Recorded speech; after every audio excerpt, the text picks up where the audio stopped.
Bonjour tout le monde, j'espère que vous allez bien. Moi, ça va. Aujourd'hui, je vais vous faire une petite vidéo qui n'est pas très réjouissante. Voilà, c'est une vidéo que je n'ai jamais fait en vrai. La seule fois où j'ai eu l'occasion de parler de ma santé, c'était par rapport à l'endométriose et j'en ai parlé bien longtemps après parce qu'il m'a fallu du temps pour digérer tout ce que j'ai vécu et pouvoir poser les mots afin d'expliquer mon parcours. Parce que, voilà, tout le monde ne peut pas comprendre ce que c'est vraiment que l'endométriose. Et par rapport aux préjugés qu'il y avait avant, j'avais du mal à en parler. Et au fil des années, j'ai pu m'ouvrir et parler sans problème. Là, je vais arrêter de me balancer sous ma chaise. Moi, c'est le stress qui fait ça. Donc aujourd'hui, je vais vous expliquer ce qui m'est arrivé il y a quelques mois de ça. Et le pourquoi du comment j'ai disparu pendant un certain temps, je revenais, je redisparaissais, je revenais. Parce que voilà, au niveau de la santé, c'était pas encore ça. Donc, comment ça s'est passé en septembre 2023? Donc, il faut savoir que je fais deux boulots. Donc, je faisais de l'intérim en parallèle de mon activité en tant qu'indépendante dans le milieu de la beauté. Donc, à mon travail en intérim, je me suis levée très fatiguée un matin en allant au travail, 2 jours après mon anniversaire. Je fêtais mon anniversaire le samedi et le mardi matin, putain, tout s'est bien passé, j'avais rien du tout, rien de particulier. Quand je pars au travail, je me sens très fatiguée. Et j'avoue que j'ai mal dormi la veille. J'étais pas trop bien. J'avais passé une nuit agitée parce que j'avais des coliques et tout. Je me suis dit, bon, forcément, je me suis couchée tard. Donc, logiquement, je suis fatiguée le lendemain matin. Je me suis pas pété la tête sur ça, mais je marchais au ralenti. Je sentais que il y a un truc qui n'allait pas. J'étais épuisée. À tel point que j'ai acheté un coca. Je me suis dit, bon, au travail, au pire, si le coca ne suffit pas, je vais acheter soit à la station Monster, alors on va pas juger, mais un énergisant ou une Malta, Lorraine, un truc comme ça. Donc, j'ai laissé mon coca tranquillement. J'ai pris mon petit déj au travail, parce que j'arrive toujours avant l'heure, ou quasiment 1 heure avant l'heure. Et pour me détendre, voilà, rester tranquillement, attendre l'heure pour commencer, parce que, voilà, c'est un peu loin de chez moi pour éviter tout problème de circulation, bus, machin, des trucs comme ça. Donc, j'explique à mes collègues, toi, ils voient que je suis fatiguée. Donc, ils me disent, ouais, qu'est-ce qui se passe? Je dis, ben, je me sens très fatiguée, mais bon, j'ai pris un coca, ça va aller. Donc, je commence à 8 heures, 8 heures, je crois. 8 heures, 8h30, je me souviens même plus. Donc, ce qui fait que vient l'heure où je dois me préparer, mettre ma tenue de travail pour commencer à travailler. Et puis, je trouve ma responsable. Voilà, elle est pas loin. Une de mes responsables avec qui je m'entends très bien. Donc, on est là en train de discuter de tout et de rien, hein. Vraiment, discussion de la vie en général. Et pendant qu'elle me parle, je sens tout d'un coup des fourmillements qui me prennent aux pieds. Donc, comme j'ai des chaussures de sécurité, donc je bouge un peu mes pieds pendant que je lui parle. Je me suis dit, bon, peut-être que je suis restée trop longtemps sur une jambe, donc ça me fait ça. Ça monte, ça monte. Et je commence à me sentir bizarre. Pendant que les fourmillements continuent à monter dans tout mon corps, mais je me sens bizarre. Je ne sais pas expliquer ce qui m'arrive parce qu'elle me parle, mais je ne veux pas l'interrompre. Donc, parce que je me dis, je ne vais pas l'interrompre dans ce qu'elle m'explique parce que j'ai des fourmis dans les jambes. Vous voyez? Donc, je ne dis rien jusqu'à ce qu'au moment où je prenne conscience qu'il y a quelque chose qui ne va pas, et à dire, attends, je faisais déjà un malaise. Donc, tout d'un coup, j'ai eu sur le temps de lui dire, je ne me sens pas bien. Et elle a vu que je commençais à fléchir. Donc, elle m'a rattrapé et on était justement à côté d'un rayon. Donc, elle m'a fait m'appuyer sur le rayon. Donc, elle m'a posé quelques questions. Est-ce que j'allais manger, machin et tout? Est-ce que c'est pas une chute de tension? Je dis, je sais pas. Donc, je lui ai dit que, entre-temps, j'ai acheté un coca ce matin. Donc, si c'est un manque de sucre ou un truc comme ça, je peux prendre un coca. Elle m'a dit qu'elle va récupérer pour moi. Donc, elle a été récupérée dans la salle de repos, mon coca. Et pendant ce temps, comme j'étais au fond du magasin, j'étais loin de mon rayon, je me suis dit, T'es toute seule, meuf, il est tôt. Si quelque chose t'arrive, tu peux te cogner la tête ou quoi que ce soit, on va pas savoir. T'as déjà fait un début de malaise, pars. Et je vois que j'essaie de marcher, mais j'y arrive pas. J'ai l'impression d'être au bout de mes forces, comme si j'ai couru un marathon et que je suis à la ligne d'arrivée, que mon corps ne me tient plus.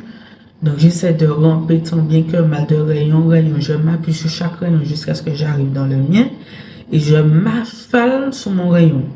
Je m'affale vraiment sur une étagère, je n'en peux plus, j'y arrive plus, je peux plus tenir debout. Donc mes collègues qui étaient dans mon rayon voient ça, donc ils arrivent. Donc ils me disent qu'est-ce qui m'arrive. J'ai dit que ben, j'ai fait un malaise tout à l'heure là et justement ma soeur arrive au même moment pour me ramener un coca. Donc elle me ramène le coca. Ils me font m'asseoir, ils me prennent un tabouret, ils me font m'asseoir, je bois mon coca, mais je tremble comme une feuille. Je comprends pas ce qui m'arrive, je tremble, je ne tiens pas sous mes jambes. Je me dis c'est quoi ce délire? Donc, tout le monde est un peu paniqué, tout le monde se pose mille questions. Donc, en attendant, on m'a dit que bon, il faut que je prenne ma tension, peut-être c'est une chute de tension et tout. Et si ça va pas mieux, d'aller chez le médecin ou de faire l'ambulance venir, mais de ne pas rester comme ça. Donc, pendant que je suis assise en train de boire mon coca, j'attends un autre collègue qui est parti chercher le tensiomètre pour prendre ma tension. Donc, pendant qu'il n'est pas là, je suis assise sur le tabouret et je sens que la même chose me reprend. Je recommence à avoir des fourmillements qui me prennent des jambes et qui montent tout en haut de mon corps. Et tout d'un coup, mon corps lâche. Il lâche complètement, comme si mes muscles ne répondent plus. Et heureusement, mon collègue était à côté. Donc, comme il a vu ça, j'aurais pu tomber du tabouret parce que c'est un tabouret assez haut. Donc, il vient tout de suite à côté de moi et je lui dis que ça va pas, ça recommence. Donc là, tout le monde commence à stresser. Moi aussi, mais c'est bizarre, 2 fois, avec quoi, 20 minutes d'intervalle à peu près. C'est pas normal, ça. Donc, ce qui fait que là, ils m'ont dit non, on prend ta tension et après, on te ramène au vestiaire. Il faut que on va mettre tes jambes en l'air, machin. Et il faut que tu partes. Il faut que tu prennes rendez-vous chez un médecin ou aux urgences, il faut que tu partes. Donc, j'ai dit, OK, ben, aidez-moi parce que je n'arrivais plus à marcher toute seule. Aidez-moi à aller dans les vestiaires. Je vais appeler mes proches, je vais appeler mon responsable principal pour lui expliquer que ça ne va pas. Donc, je dois partir de l'entreprise. Donc, voilà, on m'accompagne, on me met assise, on m'enlève mes chaussures, on met mes pieds en l'air. Donc, je suis assise, je commence à me refaire, je continue à boire mon coca. Je me souviens plus si j'ai grignoté quelque chose ou pas. Mais en tout cas, de base, j'avais mangé le matin, donc j'avais pas faim. Donc, tous les collègues commencent à venir un après l'autre pour demander qu'est-ce qui se passe, qu'est-ce qui m'arrive et tout. Donc, je leur explique à chaque personne et tout. Donc, entre-temps, j'appelle mes proches pour leur dire ce qui s'est passé. Donc, eux non plus ne comprennent pas. Ils me disent qu'il faut que j'aille chez un médecin. Les médecins de garde, voilà, des trucs comme ça, qui peuvent me prendre sans rendez-vous. Puisque mon médecin, enfin, mon médecin généraliste à l'époque, ne prenait pas son rendez-vous, ou s'il prenait son rendez-vous, voilà, c'est compliqué par d'arriver, et vu l'heure qu'il était, j'aurais passé ma matinée là. Donc, ce qui fait que je suis assise, quand je finis d'appeler ma mère, machin et tout, je parle avec un collègue qui m'expliquait lui aussi des antécédents, qu'est-ce qu'il a eu des soucis par-ci par-là, il me donne des exemples de proches pour voir si ça ressemble à ce qui m'arrive, mais rien ne coïncide avec les suppositions que chaque personne me donne. Donc, ce qui fait que ben, tout le monde se pose la question, l'agent de sécurité reste à côté de moi pendant que les employés reprennent le travail au cas où c'est quelque chose se passe. Et quand je finis de raccrocher avec mon responsable pour lui expliquer que ça ne va pas, j'ai fait des malaises, je vais partir, il m'a dit rentre chez toi, appelle l'ambulance et tout. J'ai dit non, je ne veux pas d'ambulance, je regarde ces trucs-là, je vais rentrer chez moi, je vais aller chez un médecin dans la journée et tout. Donc il m'a dit fais comme tu veux, mais tiens-moi au courant. Donc je raccroche et je viens pour parler à mon collègue qui est à côté de moi et tout d'un coup, là, je ne me sens plus bien. Je sens que ça me refait la même chose une troisième fois. Et après, j'ai eu une forte migraine. Mais quand je vous dis une migraine, les gars, la migraine de l'année. Et ça me prend d'un seul côté. Le côté droit, j'ai la migraine. Et puis, donc, je lui ai dit que ça va pas. Donc, il vient à côté de moi, il me tient, il me dit, qu'est-ce que tu ressens? Et puis, je lui explique que j'ai mal à la tête. Et pendant que j'essaie de lui parler, tout d'un coup, ma mâchoire s'est bloquée. Et je n'arrivais plus à parler. Je parlais, on ne comprenait rien de ce que je disais. et toute ma partie droite a commencé à me faire mal. Donc, quand ils ont vu ça, là, tout le monde a paniqué. Là, ils ont dit que tu le veuilles ou pas, tu n'arrives même pas à parler, on appelle l'ambulance. Donc, ils ont appelé l'ambulance. L'ambulance leur a dit de me mettre en PLS. Et entre-temps, un de mes proches a eu le temps d'arriver. Donc, quand il est arrivé, c'est au moment où il fallait me mettre en PLS. Donc, ils m'ont porté, ils m'ont mis en PLS au sol dans le réfectoire. Et un des collègues disait que pour éviter que je m'étouffe avec ma langue, on ne sait jamais, de mettre une main dans la bouche. Donc, mon proche a mis sa main dans ma bouche en attendant que l'ambulance arrive. Mais j'étais couchée au sol, mais je comprenais rien du tout de ce qui se passait. J'entends qu'on me parle, mais je n'arrive pas à répondre parce que ma mâchoire est complètement bloquée et je ne sais pas quoi faire. Je bave, voilà, c'est catastrophique. Je panique. Tout le monde essaie de me réconforter, me dire de parler, mais j'ai vraiment une crise de panique qui me prend. Donc, je commence à pleurer et trembler. Donc, tout le monde essaie de me calmer et tout. Donc, l'ambulance finit par arriver. Ils me font les premiers soins, ils me font monter, ils m'emmènent aux urgences. Voilà, vous savez déjà, avec vos urgences, j'ai poireauté toute la journée sans vraiment de diagnostic. Donc, on me dit que ouais, c'est peut-être le stress, que ce n'est pas un AVC, qu'il n'y a rien qui indique au niveau de l'IRM qui m'ont fait au cerveau qui indique que c'est un AVC. Donc, c'est peut-être juste du stress cumulé qui fait qu'aujourd'hui, ça a réagi, genre, comme si j'ai dû faire une crise d'angoisse et que ça m'a donné cette parasthésie partielle. Donc, mais que ça, parce que ça va, en fait, quand ils m'ont pris après les examens et tout, en fait, tout est revenu à la normale, en fait. Les symptômes ont disparu, j'ai recommencé à parler normalement, comme si de rien n'était. Donc, pour eux, c'était juste un moment T que ça s'est fait. Donc, c'était juste le stress, ça va aller. Donc, après avoir fait maintes choses pour qu'on me laisse rentrer chez moi, je suis rentrée chez moi vers 22 heures, alors que j'étais là depuis le matin. Et voilà, j'entre chez moi et tout, je dors, voilà, réconfort, tout le monde est soulagé. Je me réveille le lendemain. Plusieurs jours après passent. Je suis entre deux.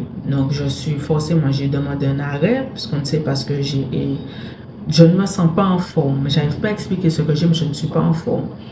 Donc, ce qui fait que après tout ça, j'ai commencé à avoir très souvent les mêmes symptômes qui revenaient.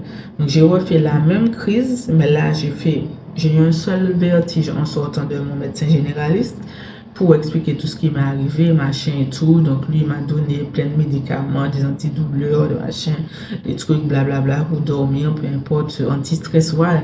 Vous savez déjà le train-train quotidien des médecins. Donc, quand je sors du cabinet médical avec mon ami, ils sentent tout de suite que ça va pas. Ils voient que je commence à traîner du pied, c'est-à-dire que ma jambe droite ne répond plus. Donc, pendant que je marche, la jambe traîne. Donc, je prends appui sur la jambe gauche. Donc, ils commencent à voir que je commence à faire ça. Et au moment où on arrive vers les marches, là, j'ai un vertige à nouveau. Donc, il me rattrape, il me fait descendre. Il voulait qu'on y retourne chez le médecin. Mais j'ai dit, t'as bien vu qu'on a été. J'ai tout expliqué au médecin. Le médecin, il s'en bat les cacahuètes. Pour lui, c'est le stress aussi, comme à l'hôpital. Donc, il peut rien faire pour moi. C'est me reposer et voilà, ça va aller. Donc, ce qui fait que on trouve une chaise pas loin, dans un restaurant pas loin pour que je puisse m'asseoir en attendant qu'il ait récupéré la voiture pour m'embarquer. Et pendant qu'il me parle pour me dire qu'il va récupérer la voiture, rebelote, ma mâchoire se bloque. La migraine, la mâchoire se bloque, je n'arrive plus à parler. Donc la panique à bord, il veut me ramener aux urgences. Mais moi, je ne veux pas, parce que je sais que j'ai été aux urgences, ils n'ont rien fait pour moi. Donc j'ai dit, pas dit, ramène-moi chez moi. J'ai constaté qu'à chaque fois que je me repose, ça s'arrête. Donc on rentre à la maison, je vais me reposer. Et effectivement, ça s'arrête. Ça ne faisait que ça tout le temps. Donc au bout d'un moment, je n'ai plus eu les vertiges. Mais je ne pouvais plus faire d'efforts, c'est-à-dire je ne pouvais plus marcher longtemps, je ne pouvais plus rester debout longtemps, je ne pouvais pas faire d'activité. J'avais toujours des douleurs du côté droit. C'est-à-dire, dès que je suis fatiguée, mon côté droit, je n'ai plus la paralysie à la mâchoire, mais j'ai toujours la migraine. Et j'ai toute la partie droite qui me fait mal, comme si mes membres sont cassés.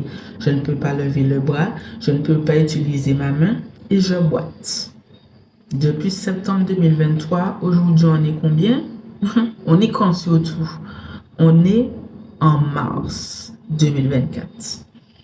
Donc depuis septembre à mars, je suis dans le même bordel quotidiennement. Donc je suis constamment sous antidouleur, anti-neuroleptique, je sais pas quoi, plein de trucs qu'on me donne pour essayer de calmer parce que la douleur est insupportable au point où je ne dors pas. J'ai déjà vu le jour se lever tellement que j'avais mal et que je n'arrivais pas à dormir.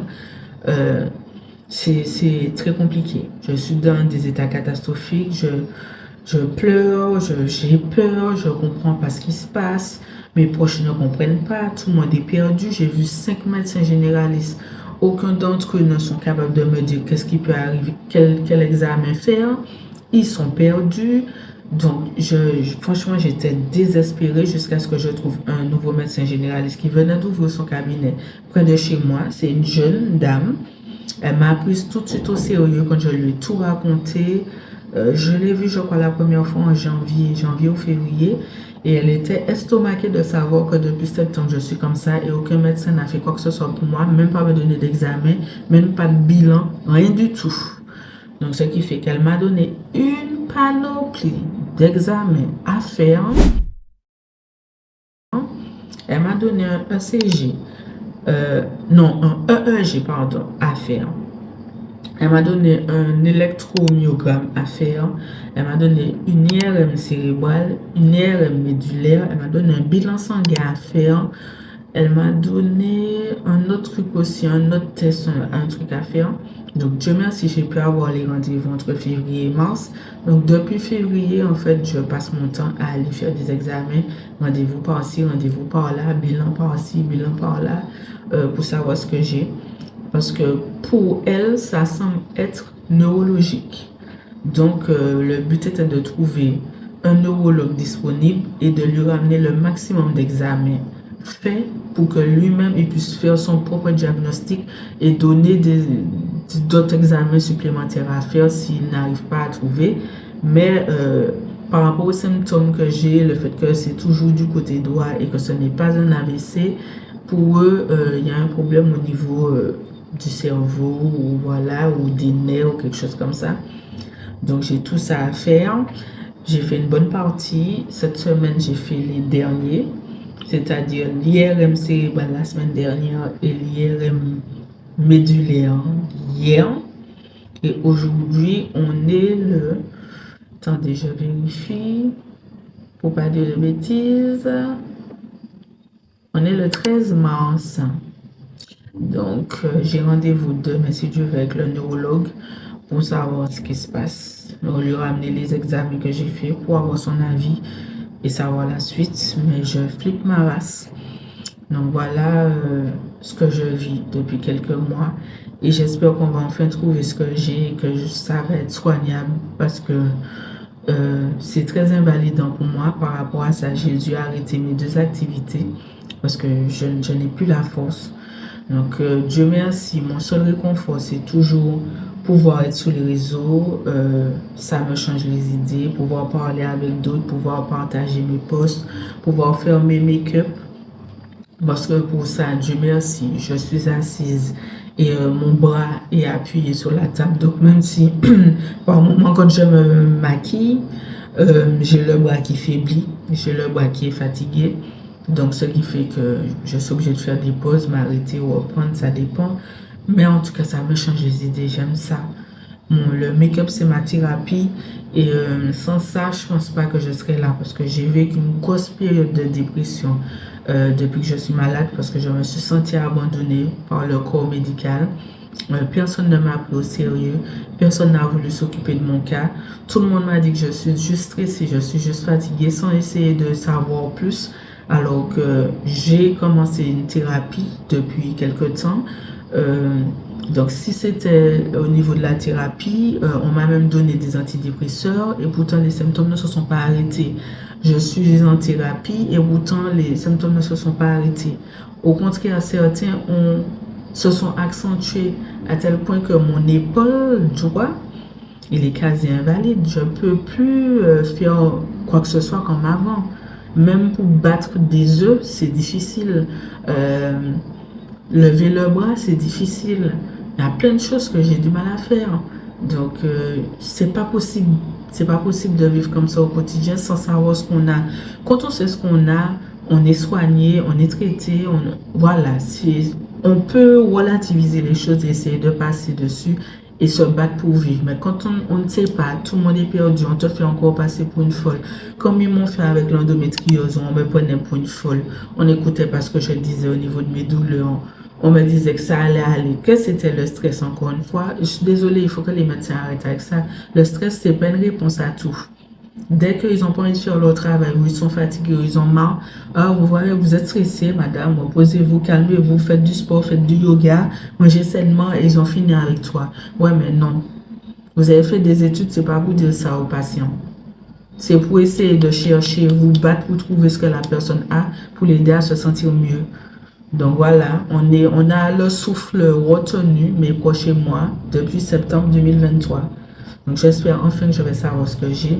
Mais de toutes les façons, je vous tiens au courant de la suite. Là, cette fois-ci, je voulais en parler avec vous parce que je ne sais pas si autour de vous, des personnes ont pu vivre ces symptômes-là, des choses similaires qui pourraient avoir une répercussion sur ce que je me demande, parce que ça ne coûte rien d'avoir des avis, même si j'ai l'avis d'un médecin ou pas, mais au moins si je sais que telle et telle personne a peut-être vécu ça, ça peut me donner des idées, en parler au médecin pour qu'il cherche de ce côté. Mais en tout cas, je suis à l'écoute. Si vous avez des conseils, si vous avez des médecins à me conseiller, des spécialistes, des choses à rechercher, vous pouvez le mettre dans la barre de commentaires ou m'envoyer un message en privé sur mon Instagram. Il n'y a pas de problème pour ça, mais voilà, j'ai besoin d'aide. En tout cas, je suis tellement dégoûtée, vous n'avez pas aidé. Vous n'avez pas aidé. Quand on est déjà passé par une grosse maladie, pendant des années qu'on s'est battu et retomber dans le même truc, mais pour autre chose, oh mon Dieu, c'est un calvaire. Franchement, je suis au bout de ma life. Mais je vais faire mon maximum pour ne pas me laisser abattre et pas rester dans les downs comme j'étais pendant très longtemps. Et j'ai souvent ça aussi par moment, en fait, ma voix commence à devenir enrouée quand je parle trop longtemps. Comme symptôme aussi, j'ai des troubles de l'élocution. Ça peut arriver que, je sais pas, moi, je vais vouloir vous dire biscuit et je vais dire, je sais pas, biscuit, sans me rendre compte que je dis biscuit. Je suis persuadée de dire biscuit, mais c'est pas ça que les autres entendent. Ou j'ai beaucoup de pertes de mémoire. Maintenant, là, je dois noter tout en détail, sinon j'ai oublié le lendemain. C'est même pas la peine, je vais pas me rappeler. Et j'ai aussi des troubles de la compréhension, c'est-à-dire que quand la crise me prend, parce que moi maintenant j'appelle ça des crises, je n'arrive plus à comprendre ce que quelqu'un me dit. Je vois ses lèvres battre, j'entends un son, mais je ne comprends pas les mots. Tous les mots sont mélangés dans ma tête, je ne sais plus ce que la personne me raconte. Donc je la regarde comme ça, sans comprendre ce qu'elle me dit. Donc ça fait partie des symptômes. Ça m'a aussi, depuis ça, j'ai découvert que j'ai une diplopie de l'œil droit. Donc apparemment c'est le muscle de l'œil qui est fatigué, qui ne travaille plus, ce qui fait que mon œil a du mal à rester fixé, donc droit devant. Donc par moment, si je vais fixer quelque chose ou autre, ou que je suis fatiguée, le doigt va partir sur le côté. Comme des personnes qui ont du strabisme, mais moi c'est ponctuel, donc ça revient à la normale au moment donné. Donc je suis en pleine rééducation depuis plusieurs semaines pour régler ce problème-là et remettre mes yeux à la normale. Est-ce que ça fait partie des symptômes depuis mon malaise? Je ne sais pas, mais c'est quelque chose qui s'est rajouté en plus.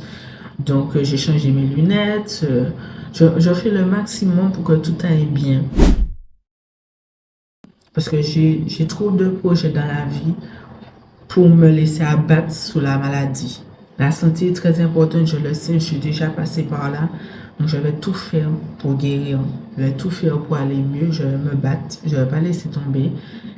Même si ce sera probablement difficile. Parce que Dieu seul sait ce que j'ai vraiment. Et j'espère que ça ira. Donc, priez pour moi, les amis. Moi, je prie. Ma famille prie. J'espère que ça va aller. Donc, je vais vous dire à bientôt. Bisous. Bye bye. Looking like money right from my head down to my feet. She smile at me.